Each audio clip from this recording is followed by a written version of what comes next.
Good evening. Good evening. There you go. I gotta kind of calm my emotions right now because I'm so inspired by everyone in this room. Just take a look around. Just take a look around in this room right now.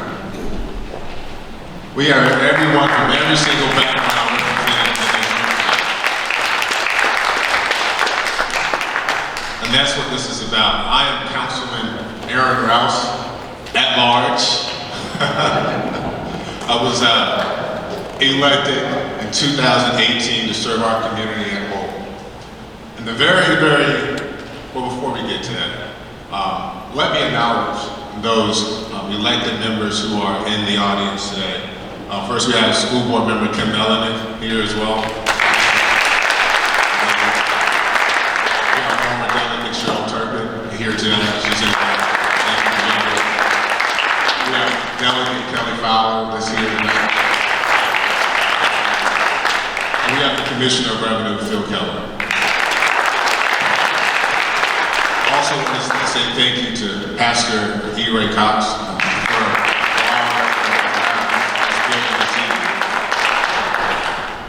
So we're here about voting rights within our city and how important that is to make sure that everyone in our city is represented fairly and equitably and equally. Now, I became aware of, since the Holloway case, the ending of the Holloway case, I became aware of this underground type shadow movement to move us back to an all at-large district. And once I became aware of that, I said, this is not right. The people must know and understand what exactly is going on with their city government. That transparency, integrity are the hallmarks of good government. So therefore, I made it a point to make this very, very public, because there's nothing more sacred than your right to vote in this country.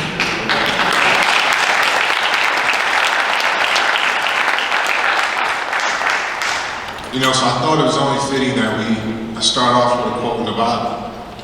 Matthew 9:16.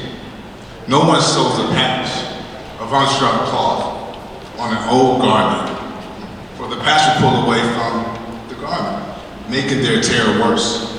Neither do people pour new wine into old wineskins. If they do, the skins will burst, the wine will run out, and the wineskins will be ruined. No, they pour new wine into new wineskins, and both are preserved. But I didn't come here to preach to y'all tonight. Besides, there are too many clergy in this room that can do a far better job than I can. But I called this meeting to talk about the new election system. You see, I wanted to remind you of the journey and how we got to this election system. I wanted to remind you of how we're going to build a more equitable society, a more just environment, and a continued effort to attain the ideals of a great democracy. Ideals that include voter enfranchisement and political participation. You see, the trek to this mountaintop will reveal a vision too beautiful to look away. A vision that all human beings working together for the greater common good. You see, but change is its motivator, and change has its enemies. That's Robert F. Kennedy.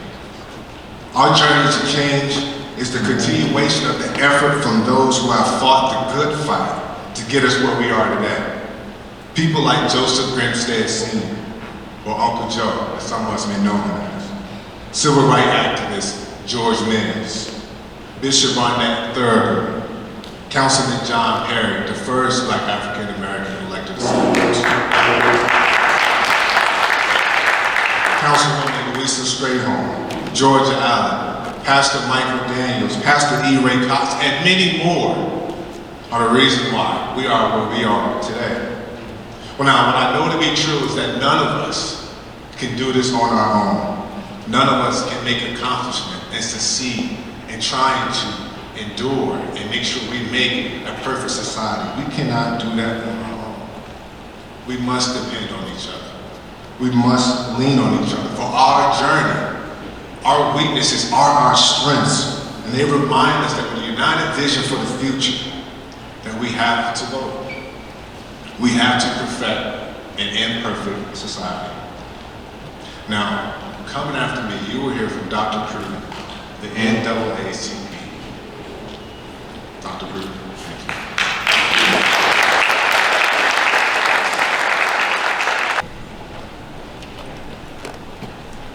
Good evening. I won't be before you long, and actually I just have a few words on behalf of the Virginia Beach branch. We are, I think furious is a good word. It's not a word that I use lightly, and it's a word that you rarely hear me say. Just about the recent rulings by the appeals court that threw out the at-large council election system as illegal. We believe that the perceived fear that district-based voting would disrupt existing racial hierarchies already in control. So maybe the city felt it necessary to continue to dilute the citizen vote, the voters' power through at-large city council elections. These fears of the Virginia Beach citizens, particularly the African American political power, can be characterized as vote manipulation by the court system and the systematic attempts of the city's leaders to continuously reduce the citizens' voting power for representation throughout the city is indicative of maybe how the city feels about its African American population. We are undeterred, however, and will continue to fight for the voting rights of the disenfranchised voters of this city, particularly the African Americans. And we will support all efforts to challenge this recent ruling and any barrier to voter disenfranchisement. We recognize that the path to success will continue to be littered with paltry successes and impediments, but we will continue to fight. Thank you.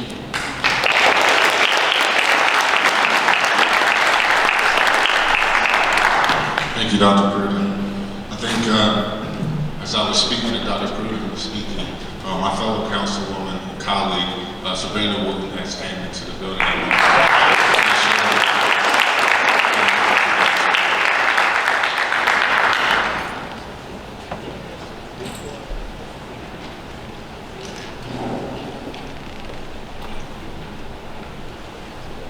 Good evening, everyone. I just want to say thank you to the community for coming out to talk about this very important discussion. And it seems like no matter how hard we fight, no matter how concerned we are, the fight just begins. It's just begun.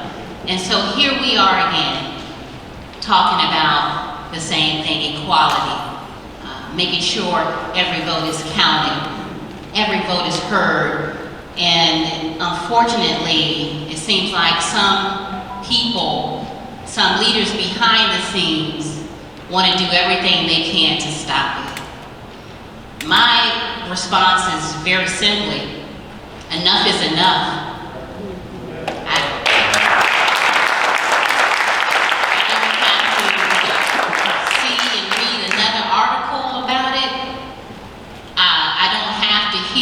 Conversation, but what I have seen is not what I believe the residents of Virginia Beach elected council for.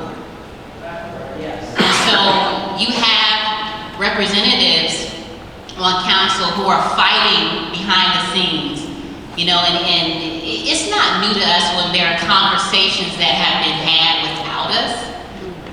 But those conversations that are important, that impact our community, and in such a very vital way, I think you need to include us. I think we need her at the table. The residents, the citizens of Virginia Beach put us at the table, so at least talk to us about something that impacts our community.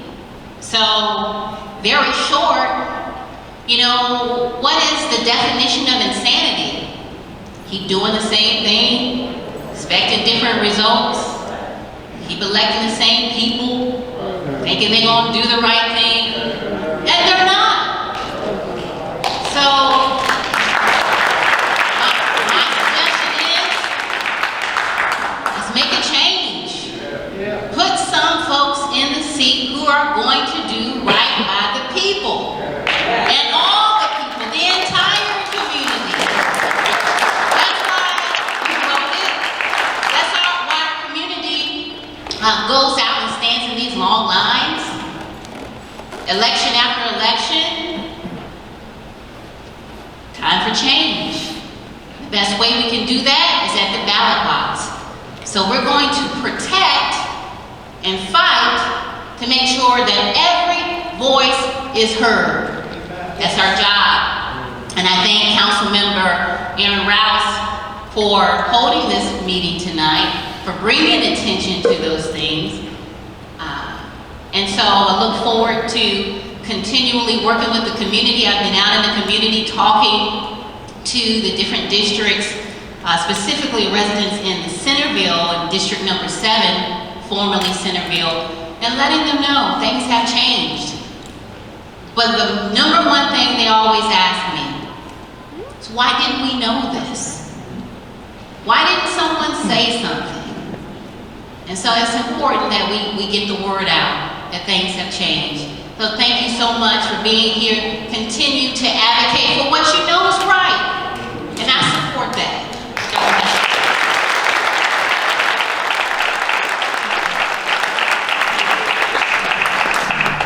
Please, let's give Councilman Wooten another round. We didn't come here to complain. We didn't come here to tell you how we are marginalized on the city council. We didn't tell you come here to basically vent to you. We came here to inform you. We work for you. And again, it doesn't matter where you live in our city. Everyone has the right to vote. It doesn't matter what racial background you come from. It doesn't matter your economic status. You have a right to be heard within our city. You have a right to make sure government is working for you. What Councilman Wu and I experience on a daily basis, we understand what we signed up for. We're going to fight the fight, continue making sure everybody's voice is heard. Everybody is represented. That is why we are here tonight. So again, before I bring up Dr. Allen, again, I just want to say, look around in this room again. It's not all black people sitting in here. It's not all white people sitting here. It's not all Asian people sitting here. Everybody is represented in this room tonight. This is just a small conglomerate of our entire city.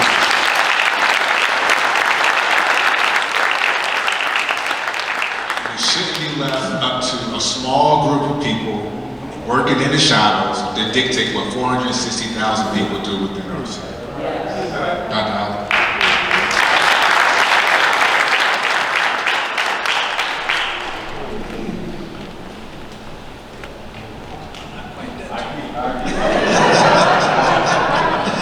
Good evening. I greet you in the precious name of Jesus the Christ, the one who has paid it all. Brothers and sisters, on February the 25th in the year 2017, the Virginia Beach Interdenominational Ministers Conference, clergy from across all denominations, some elected city officials, we had business persons across, and we had general citizens who joined us in the march along Atlantic Avenue, where we demanded that City Council conduct a disparity study to highlight how the city had not been moving and giving minority-owned businesses their fair share.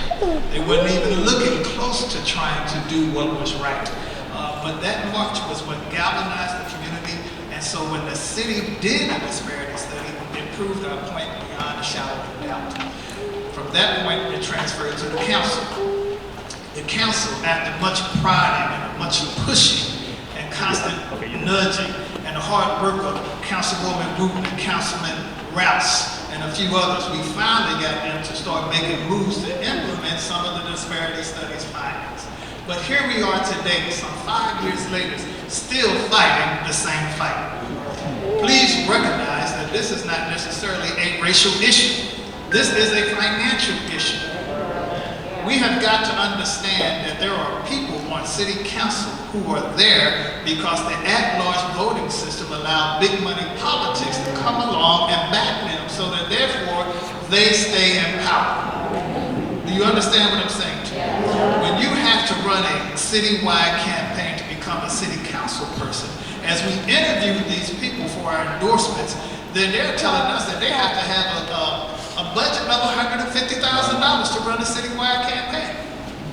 Whereas if we go to our district voting, they can do the same job for $50,000 or less. Thank you. Do you see what I'm saying to you? The city now, because the courts said that the 10-1 ruling of federal Judge Jackson was non-effective, not because it was wrong. Please make sure you understand that. They did not condemn his ruling. What they said is that Kelly Fowler's law had passed the General Assembly up in Richmond, so therefore it was no longer necessary for Judge Jackson's ruling to be in place. There's a big difference. The city, though, has seized upon that, and now they are trying to do behind the scenes and illegal, I don't want to say illegal, they told me not to use that word, but to me, if you're supposed to have a general meeting when you have 4 or more people involved with it, and the city council is supposed to let everybody know about it, and you do it anyway, then something ain't right. Now, if you don't want to call it illegal, you give it a label. Allegedly, thank you. She knows how to get my back.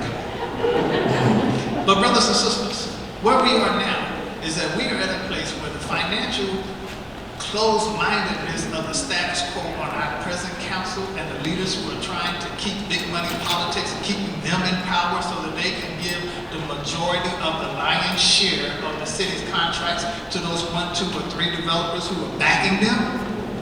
What that has done is hampered new development coming into the city, new businesses coming into the city.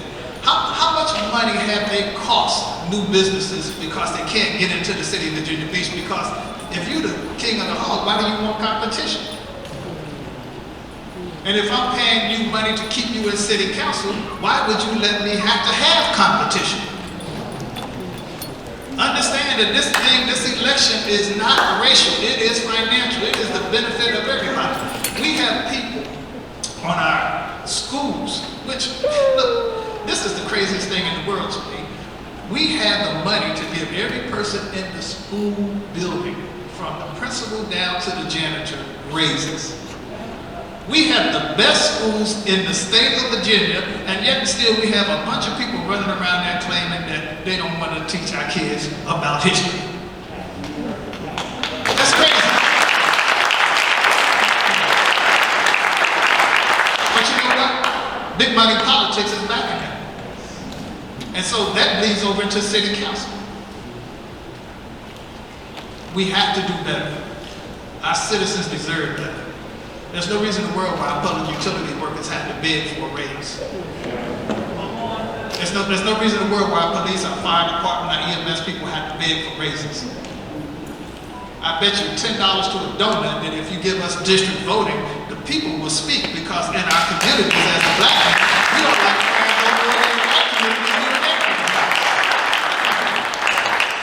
but we will never have that voice at the table as long as they can rig the vote. We deserve better. And I think that Councilwoman Wooten was 100% right. The way to do that is to change those people on city council who refuse to do the right thing. We voted them in, we can vote them out, we can thank them for their service, and we need to send them home.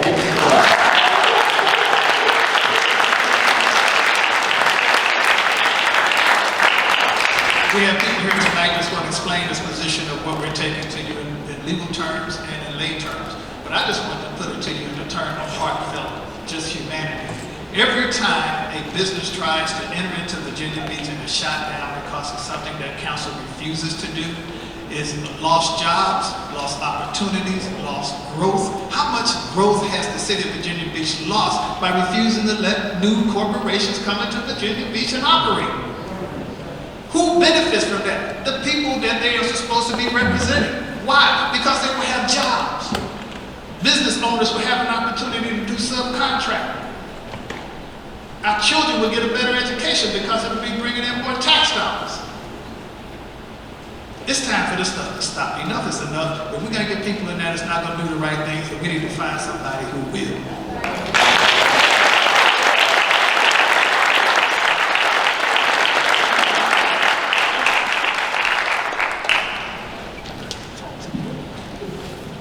Version up again. I just want to recognize also, I think School Board Member Jessica Owens came into here tonight. There she is. School Board Member Shannon Owens also here tonight. And Mayor Austin is also here. My counterpart. The next gentleman I'm about to bring up needs no introduction. He's been in our community for quite some time, and he can speak firsthand on his experience of trying to do business within the city of Virginia Beach. Ladies and gentlemen, Bruce Smith.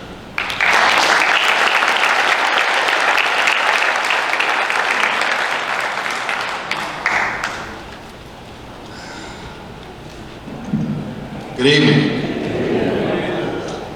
Pastor Cox, all the other ministers that are in the house tonight, the community. I'd just like to say thank you for your leadership in this city that we live in. I'm very hesitant about giving a great deal of praise on the other end in terms of the folks that we have elected as our city council members, but I will acknowledge this young man over here. When he came to us,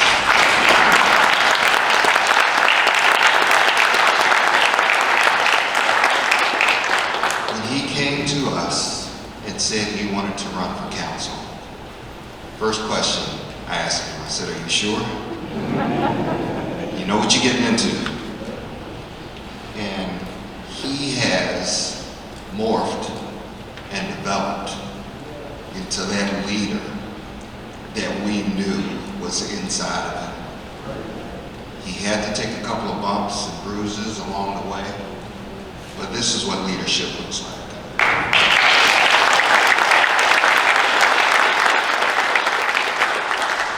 Just to expand on Pastor Cox and some of the things that have been going on in the community, and obviously Dr. Allen, who just spoke. When we started this movement in 2016, it started with an open letter to the mayor, the former mayor. Since that open letter, my home was vandalized. There were threats. There were all sorts of disparaging words that was said and directed towards me. But that's okay. It's not okay, but I understand when you're doing the right thing, the folks that don't want to see change are going to come after you. So and I won't be up here long, I'm going to condense this and make this sweet and to the point. This is about power and control. They want to get their people on council so they can do their bidding. They will control those council people, and I'm going to pass along some information to you. They already have deals that they have worked on for years. Already struck deals. All they have to do now is get their people in place on council. 19th Street. They've been working on a deal. The pier deal, which would be a very lucrative deal for this developer, and it would be harmful for the city, to the taxpayers, and Rudy Loop, who they've been preserving and saving that piece of property for their buddy to do this deal for decades. Think about how many tens of millions of dollars that this city has lost in tax revenue, job creation, because they don't want competition. And the fact that this deal was struck years and years ago when the 31st Street Hotel was built.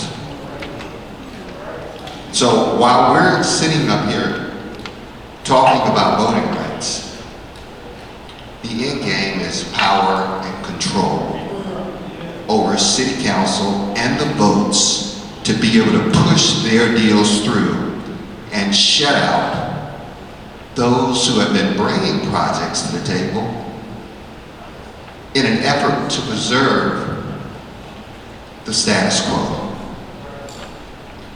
That's why we stand here today.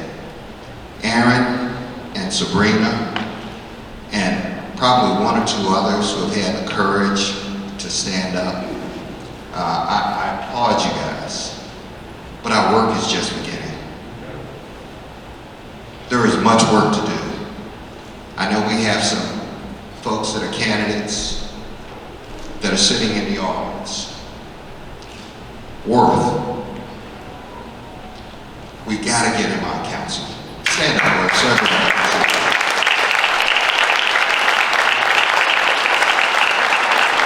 The gentleman that he's running against hasn't cared about that district and the people that are sitting here that looks like you. Never paid one bit of attention to that section of the community. Jennifer Rouse.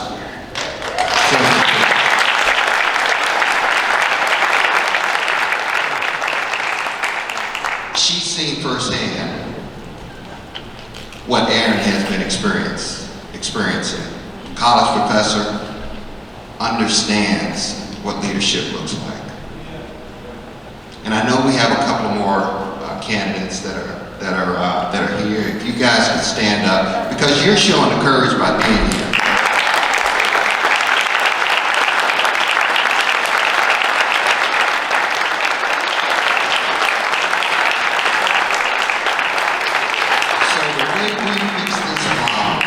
Of the status quo, implicit bias, the cronyism, all of these things that make up control for the establishment to continue doing what they've been doing for decades is you go out, you have conversations with people, and you get them to vote. We know the people that are holding this city back. We know who they are. Well, obviously, there's only 2 council people here right now. So that sets an example in itself. So before I really start saying a little more than I should, but I just wanted to give you a snapshot of what's been taking place behind the scenes that a lot of folks aren't privy to. There's a deal on 19th Street that they've been working on for quite some time. There's a deal that came forth about the pier, rebuilding a new pier, that will be very costly to the taxpayer. But the developer will make a home run. And obviously, Rudy Loop, where they're looking to buy a piece of property that's on the beach and exchange it for an inland piece of property that doesn't have the same value, so they can do business with some of their favorites. So the way we remedy this is we get people on council that will do the right thing. Do the right thing for everyone. Open open our city up for business. Aren't you tired of being stuck at neutral? That's what we are. They continue to do the same thing over and over again, but expecting a different result. The results are only happening for a few people. Aren't you tired of our kids graduating from high school and going off to college, never to return? Why? Because the leadership here is failing us. And we can do better. We do better by understanding the issues and going out and putting people in a position and making them accountable so we can make this city a great city for everybody. So I just want to thank you for giving me a few words, and we've got work to do. It just can't be a few of us that put our names and reputations on the line. It's got to be all of us, and we can do it. Thank you.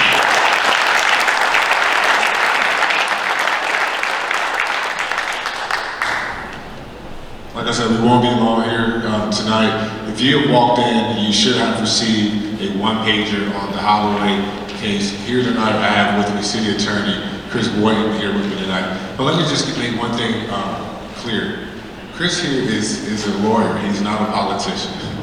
So he's here to answer questions on the legalities of the case ins and out. The decisions to appeal the case and go forward with the case, that lies with City Council. And so there's a difference between politics and the legalities of that issue. So Chris will be here to take us through the history of the Holloway case and where we are now with the 10 districts, one at large there in our city. Chris.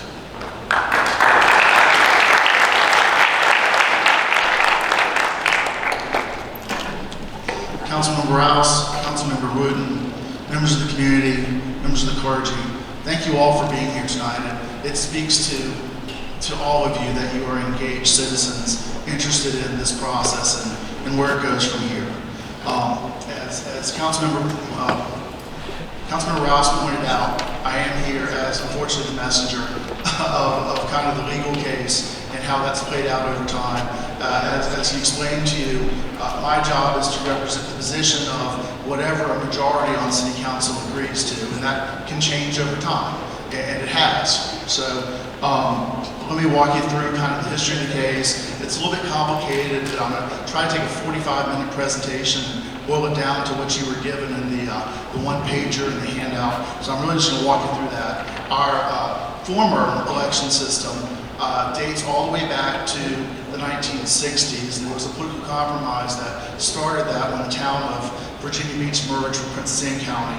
But essentially, since 1967, the city had a 7-residence district, 4 at-large district system where the members of everybody in the city, or voters of the entire city, elected all 11 council members. And so that had not materially changed really until this case. There had been, over time, some smaller changes, like moving the vote from May to November, like directly electing our mayor, and also there was a 1996 change to make sure the districts, or the residence districts, I should say, had approximately equal populations. The historical criticism of the system, and this was voiced all the way back in the 90s, is when you elect all 11 members from all the voters of the city get to pick all 11 members, the majority gets to choose all 11 members, and minority groups therefore are not fully included in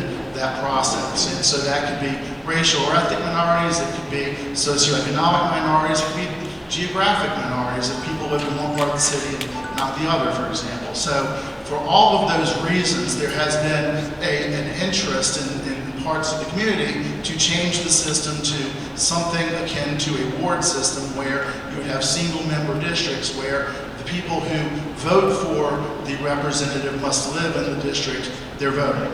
And so that takes us, I think, to, well, let me say briefly, the response to that has historically been that our community is actually a pretty diverse diverse, integrated community. We don't have a central core urban city like St. Louis or Richmond where you can concentrate or you can draw a district around a single minority group that would be sufficiently compact to be able to draw one of 7 districts. That's historically been the response to that.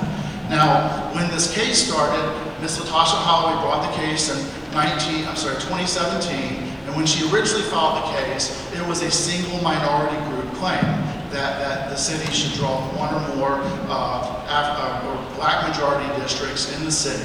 That changed a year later when Georgia Allen, who many of you here know very well, became the second plaintiff, and also the Campaign Legal Center out of DC became their legal counsel. At that point, the legal theory changed. The legal theory from that point forward was that you could draw one or more majority-minority districts that would elect minority candidates of choice if you combined the African-American voters, the Hispanic voters, and the Asian voters in Virginia Beach. And so that was kind of the crux of the case as it moved forward after 2018. And the city's primary defense to that case has been that these coalition cases are pretty unusual in the courts. The courts have actually split across the country as to whether the Voting Rights Act, as originally written in 1965, allows for these coalition type cases. And also there was some both statistical evidence in the case and some anecdotal evidence in the case that in Virginia Beach, for example, we have certain minority subgroups that happen to be more conservative than others, and so is it an accurate statement factually that Hispanic, Asian, and Virginia Beach voters all tend to vote for the same political candidates and causes? So that was kind of the legal framing of the case. The case was tried in October 2020. It was before Judge Jackson over in Norfolk. There was a 6-day in-person bench trial. At that point, there was not a ruling. The court took it under advisement. There was some further briefing done, but there was not a ruling going into the January 2021 General Assembly session. So at that point in time, in January 2021, the General Assembly took 2 important acts. First, it passed House Bill 2198, Delegate Fowler's bill, that said that by operation of law and without anything else changing, the city's charter as it relates to the residency districts, those 7 districts going forward have to be ward districts. So even if this case had never been brought, and now where we are at this point in time, if you revert back to the city charter just for analysis, the baseline system under state law is a 7-ward district, 3 at-large plus mayor system. Now, it also passed, though, the Virginia Voting Rights Act. Chris, I don't mean to interrupt you because you're on the roll here and you're doing a great job, and I don't want to lose anyone. But I want to make sure we are understanding here, explaining what happened at the state level with Kelly Fowler's bill, House Bill 2198. At the same time, you need to understand what was going on at City Council.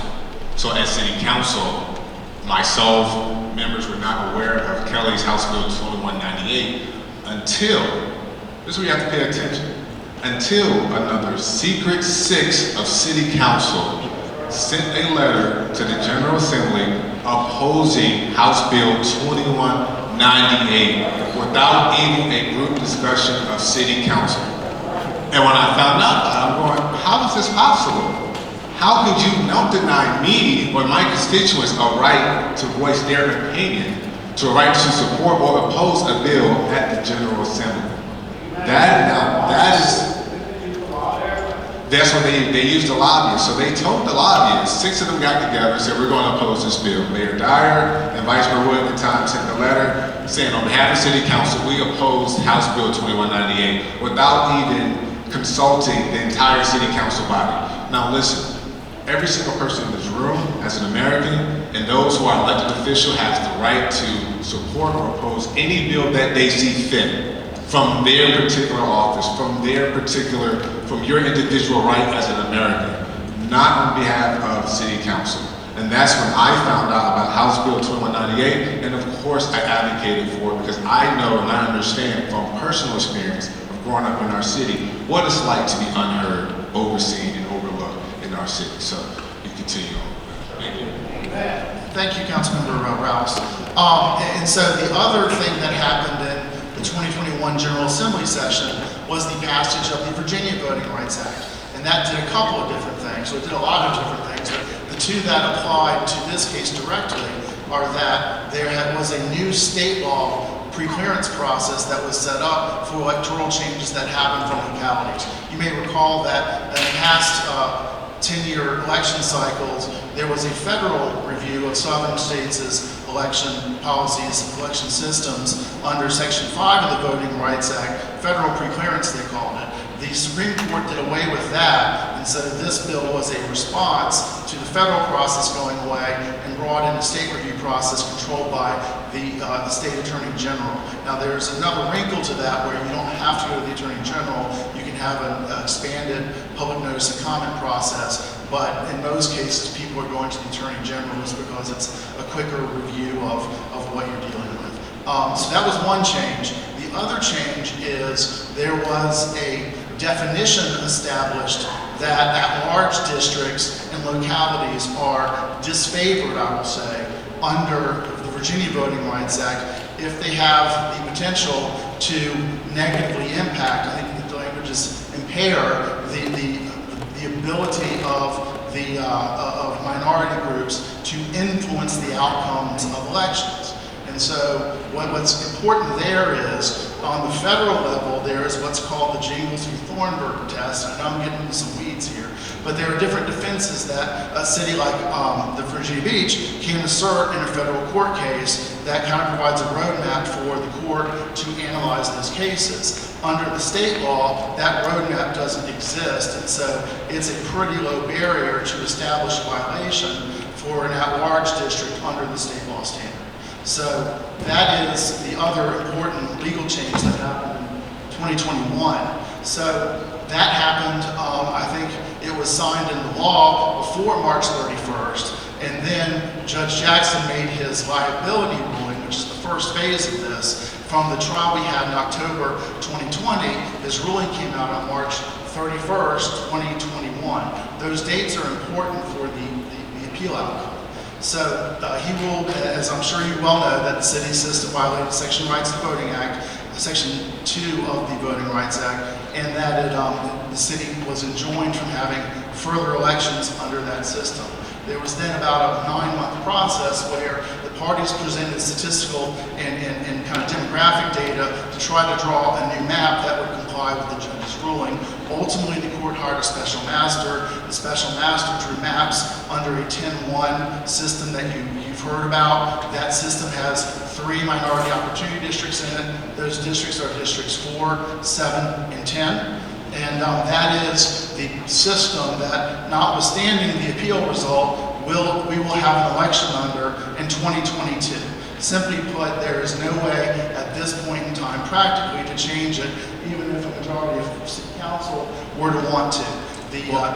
As you well know, I'm sure, certainly the candidates in this room, the local candidates, the deadline for filing your petitions and signatures with the voter registrar was June 21st. We're now at August 8th, 9th, 8th. It's been a long week already. Chris, one more thing. Before we move on, I just want to make sure everyone is following along, and again, I know you all are, but what's very, very important as well is to understand Judge Jackson's opinion in his ruling. He just didn't come out and say, we're going to go to a 10-1 district ruling. What he said in his opinion, correct me if I'm wrong, there has been historic disenfranchisement of minority voters within the city of Virginia Beach. That's very, very important to understand. It's very important to understand his opinion, because as the city appealed this case and was successful in that case, the 3-panel judge from the 4th Circuit Appeals, they overturned, they vacated his opinion based on state law that it was mooted. They did not vacate his opinion based on the merits of the case. And so you need to understand that is a significant difference. Please understand that. Yes, sir, that is absolutely correct. And so where we find ourselves in December of 2021 is the district court, still the trial court, is now issuing its remedial order, the second major order to come out of the trial court level, and it says that the city will have a 10-1 system under these maps, and will have 3 minority opportunity districts. So the majority of city council determined to, at that point, continue the appeal rather than accepting a settlement that had been had been put together by our office to see if the city council wanted to go in that direction. And so the appeal continued. It was briefed in early 2022. It was argued at the Fourth Circuit on March 8th of this year, and then the Supreme Court, the Fourth Circuit U.S. Court of Appeals made its ruling in late July 27th of this year. And that ruling, as Councilman Rouse has told you, was that, simply put, the trial court, Judge Jackson, should not have issued his liability opinion or his remedial opinion because House Bill 2198, Delegate Converse Dollar's bill, had mooted the case. The passage of that bill meant that the system that was being challenged in that court no longer existed under state law. So the trial court wasn't empowered to enjoin or to reverse or change a system that didn't exist under state law. So as Councilmember Rouse told you, there was not, as we call it, a reversal on the merits. There was not a decision by the appellate panel of 3 judges that there was, that these coalition issues that the city raised, both as a factual issue and a legal issue, they did not rule on that basis. That was left open because they ruled only on the mootness. What the mootness ruling does is a couple of things.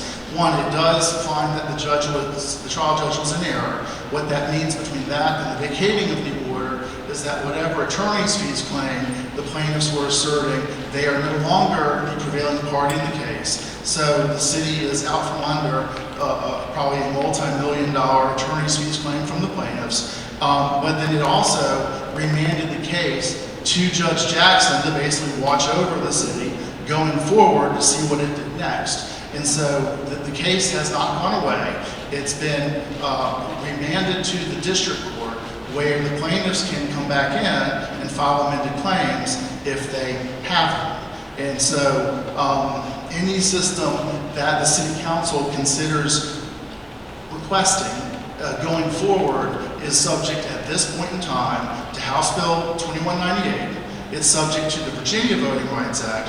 It's subject to the Federal Voting Rights Act. And it's subject to Judge Jackson's watchful eye. And so all of that being stated, I think it's for council to decide what happens next. But it is, even with a win, it is still inside of a pretty carefully wrapped box, if that makes sense. And so with that, I'll hand it back to Councilman Rouse. I'll be happy to answer any questions you have on the legal aspect. You stay right there. Thank you so much. Give it up for that. Listen, that's a lot of information. That's a lot for you all to decipher. And that's really an hour or so presentation. And Chris, you did it within, I was counting, I was keeping on track. And you did a great job. So I want to allow some questions now. Please just raise your hand. Speak loudly because I think the mics are attached by wire. So, okay. So I saw Kim Melody hands up first, and then we come to you, Mr. McCollum.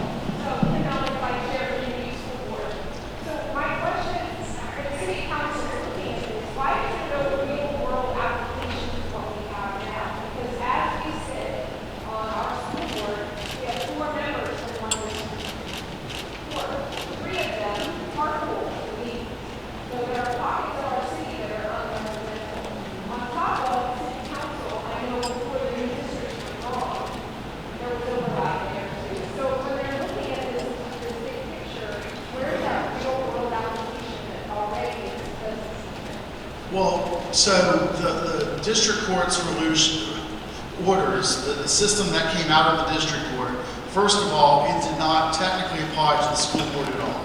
And so that was kind of somewhat of a legal open question coming out of the case. The other piece of this is, while the city was ordered to implement the system immediately, what immediately means is whatever elections you have going forward. The election we are having going forward is November 2022, so that is the first application of the new system, even had the trial court's orders remained in effect.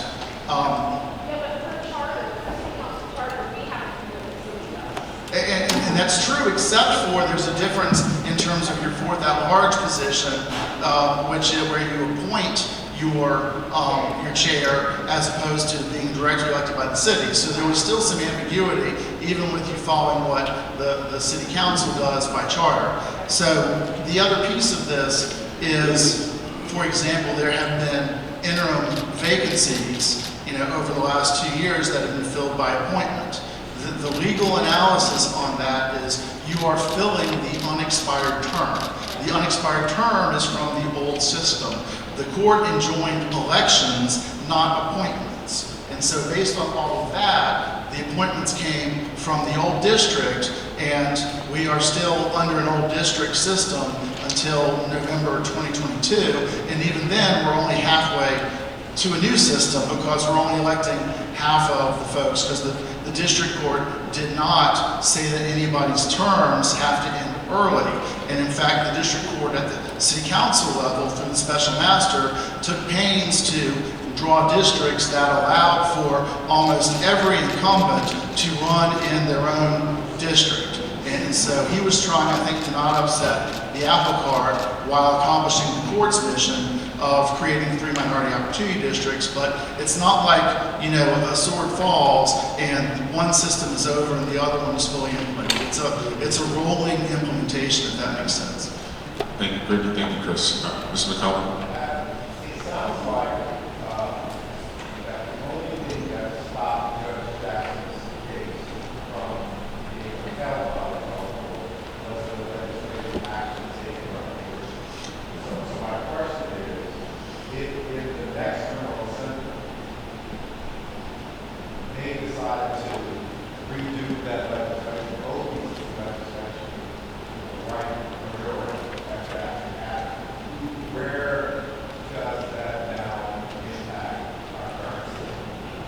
I can't speculate how the court would have ruled on other issues, but I can tell you that they ruled only on mootness. And so if the mootness is resolved by virtue of House Bill 2198 going away, then you have an unmooted case that Judge Jackson still has the ability to rule upon with a new set of facts. They would then take it out on the merits of the case, which council calls on. Yes, and then you're back to a Fourth Circuit panel, and we're speculating as to whether it's the same panel or a different panel at that point.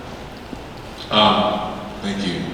Mr. Jackson, then Delegate Fowler. Well, we don't, sir, all due respect, we don't have a minute. Just you can ask your question and we can keep it going.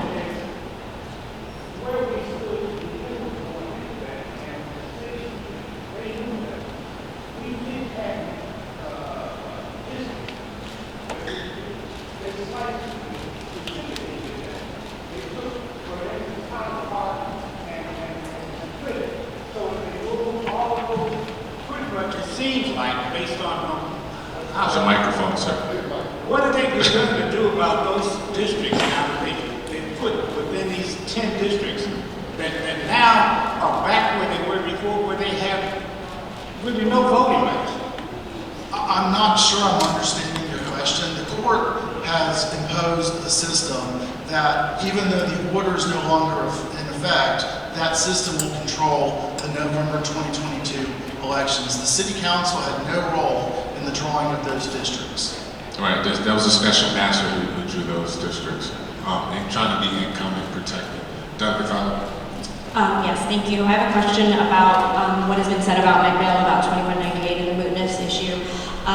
Is there a difference between the election system, the voting system, and district residency, the district system? Because right now, I believe it's 24.2222. I believe that is the code section that says the city can still do the same thing. It can still do at-large, it can still do combination of at-large and in-district, and it can still do all at-large if it wanted. But my bill had nothing to do with that code section, did not even change that code section. It changed the vote, who voted for those people, who was on the ballot for those people. So I've listened to the arguments, I've read the briefs very, very in depth, and I just wanted to know if you made that distinction between a voting system and the actual district and how the city is represented. So if there are residence districts under a system adopted by the city or in the city charter, my understanding and belief is that House Bill 2198 would turn those residence districts into ward districts. The bill, I recall it says notwithstanding any general or special law, which means it takes precedence over any other law, including the city charter, relating to residency districts. Now, the question I think you're asking, I may not understand it right, is that can the city still change a system, for example, in theory, to a system that has no residence districts? For example, is that not what you're asking? I'm sorry. No, what I was asking was, there's two sections of the code that refer to districts and voting. And one section, which I believe is 24.5, it's on my page, I have got a press release today about it, but it has a link to the code section, and it talks about the districts. You can have districts, you can have ours, or you can have a combination thereof. I don't change none of them, none of them. So he could have kept what they had, they decided and put it in on federal court. That's not on my bill. My bill had to do with who's on the actual ballot for each person. So each person would only vote for the person that represented them versus everyone voting for everyone. So I guess I'm wondering why those two, the voting system and the actual district system, got put together and argued together, because the case says that, the opinion says that they were the same thing. I still don't think. No, you can try your best to answer. I think it's one of those things where you bring up a great point where, Chris, you have to look at that as well. And I hate to cut our meeting down, sure, because we have very important questions, but I want to be respectful of everyone's time. So, Chris and Kelly, Delic and Fowler, if you want to get together, talk about that, and then you get the answer to my office, and I can provide that for everyone here. I'm sorry we are running low on time. I really want to get to all of your questions after. I know Chris will be around just for a little bit after this meeting here, but please give it up for Chris again. Thank you, Chris.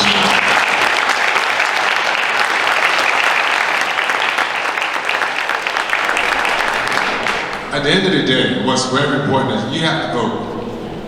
You have to come out and vote for your representative, true representation within our city. That's that. I mean, we can talk legalities all day, but at the end of the day, you have a charge here to vote. Mr. McCollum, would you please come up? Because this is a call to action. This is not just an informative session, but this is a call to action. Make sure everybody in this room understand how important their vote is.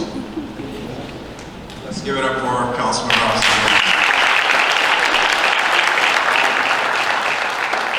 Georgia Allen is not here tonight, but I'd be remiss if I did not stand up here with a call to action and not mention her name.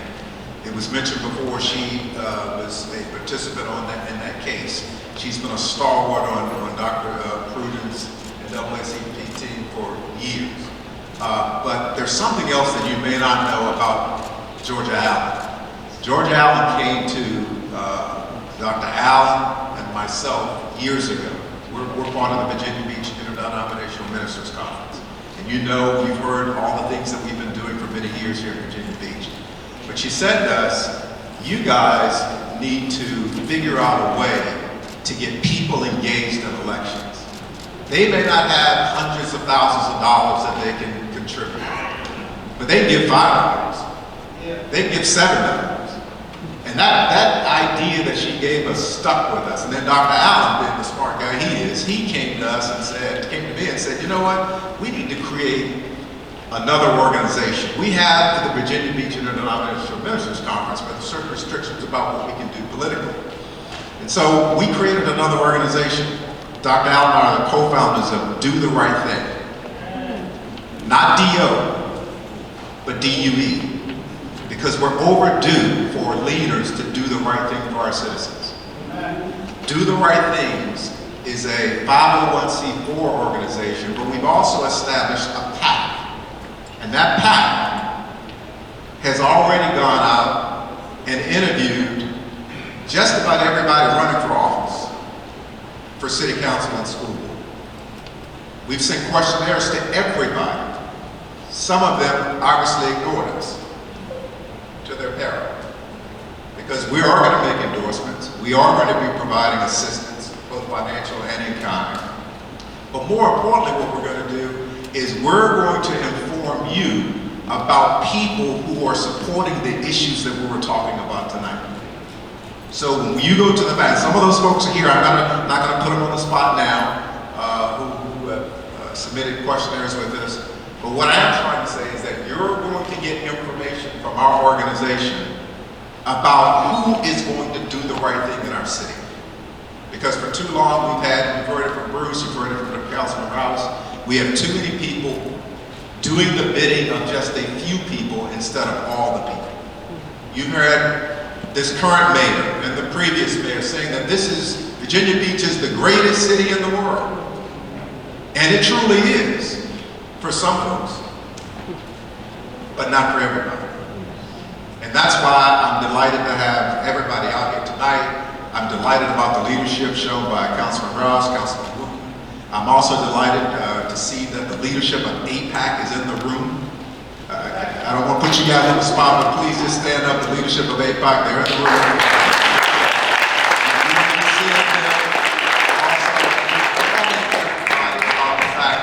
This is the last point I want to make. This is a historic election because for the first time, it really, I think in history, in Virginia Beach, you're going to be able to vote as a district. Instead of 100 precincts, it's 10 or 12. Just think of what that is in terms of a candidate being able to go out and knock doors, talk about the issues. It's going to be hands-on, and we have an opportunity to actually get leadership. Everybody can count to 11, right? All it takes is 6 votes. Am I right, Aaron? All it takes is 6 votes. And we can change a lot of the stuff. And we have some really great candidates running this year. So the call to action is simple. Do the right thing. Let's stay informed, talk about what you've seen tonight, stay in the loop in terms of what you're going to hear from Do the Right Things in terms of who we should be voting for. And you've heard this said before, vote as though your life depended on it, because it does. Thank you, God bless you.